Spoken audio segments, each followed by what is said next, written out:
ఎట్లా చూస్తారని వీళ్ళ కవితకి బెయిల్ రావడం చూస్తా ఉన్నాము. దీనిపైన కొంతమంది రాజకీయ నేతలు కూడా విమర్శలు చేస్తా ఉన్నారు. ఏం చెప్తున్నారు? మన దేశ ప్రజాస్వామ్య వ్యవస్థలో సుప్రీంకోర్టు అత్యున్నత న్యాయస్థానం.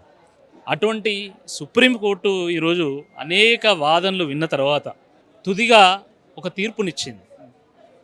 కవిత గారు బెయిల్కు అర్హురాలు. వారు బెయిల్ను తోసిపుచ్చడానికి ఎటువంటి ఆధారం లేదు. వారి బెయిల్ని ఎవరు కూడా అడ్డుకోకూడదని చెప్పేసి వ్యాఖ్య చేసింది. దీన్ని మనం స్వాగతించాల్సిందే. సుప్రీంకోర్టును మించి జడ్జిమెంట్ ఇవ్వడానికి కాంగ్రెస్ పార్టీకో ఇంకో పార్టీకో ఎవరు కూడా అధికారాలు లేవండి. కాబట్టి ఈ బెయిల్కి కూడా మళ్ళీ వక్రభాషలు పలకడానికి కొంతమంది ప్రయత్నం చేస్తూ ఉన్నారు. ఇది సరైనటువంటిది కాదు. మీరు చట్టాన్ని న్యాయాన్ని గౌరవిస్తారా, గౌరవించారా? మీరు ప్రజాస్వామ్య వ్యవస్థలో మీరు ఒక భాగస్వామ్య కాదా, అది చెప్పండి మీరు ఫస్ట్. సుప్రీంకోర్టు బెయిల్ ఇచ్చినాక బీజేపీ బీఆర్ఎస్ ఒకటైనాయి. ఇంకెన్ని రోజులు ఈ మాటలు మాట్లాడతారు? మీ 9 నెలల వైఫల్యాలు కప్పిపుచ్చుకోవడానికి ఇంకెన్ని రోజులు నిరాధారమైనటువంటి వ్యాఖ్యలు చేస్తారు చెప్పండి. గత శాసనసభ ఎన్నికల సందర్భంగా కాంగ్రెస్ పార్టీ చాలా సక్సెస్ఫుల్గా బీజేపీ బీఆర్ఎస్ ఒకటే అనే వాదనను ప్రజలకు తీసుకెళ్ళింది. అంత మేరకు అది సక్సెస్ అయింది. దాని ఫలితాన్ని బీజేపీ బీఆర్ఎస్ రెండు అనుభవించినాయి. అటు బీజేపీ నష్టపోయింది, ఇటు బీఆర్ఎస్ నష్టపోయింది. కానీ నిజంగా అవి ఒక్కటైనయా, బీజేపీ బీఆర్ఎస్ ఒక్కటైనయా కాలేదా అనేది కాలం నిర్ణయించిందా లేదా, కాలం సమాధానం చెప్పిందా లేదా? ఎక్కడ కూడా ఒక్కటి కాలే కదా. ఇప్పుడు మళ్ళీ వ్యాఖ్యలు చేస్తున్నారు. మళ్ళీ కాలమే సమాధానం చెప్తుందని నేను అంటున్నాను. నిజంగా బీజేపీ బీఆర్ఎస్ ఒక్కటైతే మరి కవిత గారు ఎందుకు అరెస్ట్ అయ్యారు? పోనీ అరెస్ట్ అయితే అయినాక మరి ఓ నెలకు 2 నెలలకే బెయిల్ రావాలి కదా. 5 నెలల పాటు ఎందుకు సమయం పట్టింది?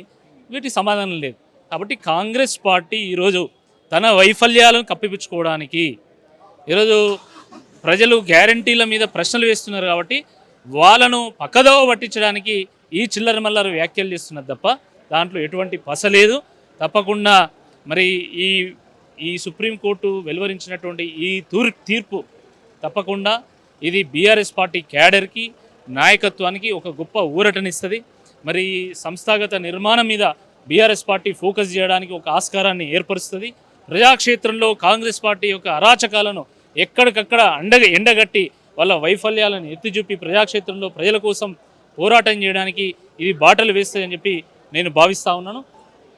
క్యాడర్ కూడా ఈరోజు ఒక నూతన ఉత్సాహంతోనే మళ్ళీ మరి పార్టీ పటిష్టత కోసం ముందుకు వస్తుందని చెప్పి నేను మొన్నటి వరకు కూడా ఒక చిన్న రిమార్క్ ఉంది. ఎమ్మెల్సీ గారు లిక్కర్ స్కామ్లో ఉన్నారని చెప్పి కూడా ఇప్పుడు ఏం చెప్తారండి? ఇప్పుడు చాలామంది ప్రత్యర్థి రాజకీయ పార్టీల నుండి కూడా, ప్రతిపక్ష పార్టీల నుండి కూడా చాలామంది కవిత గారి మీద అనేక సందర్భాల్లో అనేక వ్యాఖ్యలు చేశారు. వాస్తవం అది. కానీ వారు 6 నెలలు జైలు జీవితం గడపాలని ఎవరు కోరుకోలేదు. కానీ దురదృష్టవశాత్తు వారు 5 నెలల చిల్లర, అంటే 5 నెలల మీద కొన్ని రోజుల పాటు వారు జైలు జీవితం గడపడం జరిగింది. ఇక మీద అలాంటి ఆరోపణలు చేయడానికి వీల్లేదు. ఇప్పుడు కవిత గారిది అయిపోయింది కాబట్టి మళ్ళీ కేటీఆర్ గారి మీదనో, హరీష్ రావు గారి మీదనో మళ్ళీ వ్యాఖ్యలు చేయడానికి అవకాశం ఉంటుంది. వాటిని కూడా ఎదుర్కోవడానికి బీఆర్ఎస్ పార్టీ సిద్ధంగా ఉంది. ఒక బాధ్యతాయుతమైనటువంటి ఒక రాజకీయ పక్షంగా మరి ఇతర పార్టీలు చేస్తున్నటువంటి కొంతమంది వ్యక్తులు చేస్తున్నటువంటి ఆరోపణలు లీగల్గా ఎదుర్కోవాలనే నిర్ణయానికి పార్టీ వచ్చి 5 నెలల పాటు న్యాయ పోరాటం చేస్తే ఈరోజు ఆ తీర్పు వచ్చింది. కాబట్టి రేపు కేటీఆర్ గారి మీద కానీ, హరీష్ రావు గారి మీద కానీ, ఇతర నాయకుల మీద చేసినటువంటి ఆరోపణల మీద కూడా తప్పకుండా కోర్టు మెట్లు ఎక్కుతాము. కోర్టులో ఫైట్ చేస్తాం, న్యాయ పోరాటం చేస్తాం. అంతిమంగా కోర్టు న్యాయం చెప్తుంది అనేటువంటి ఒక నమ్మకంతో మేము ఉన్నాం.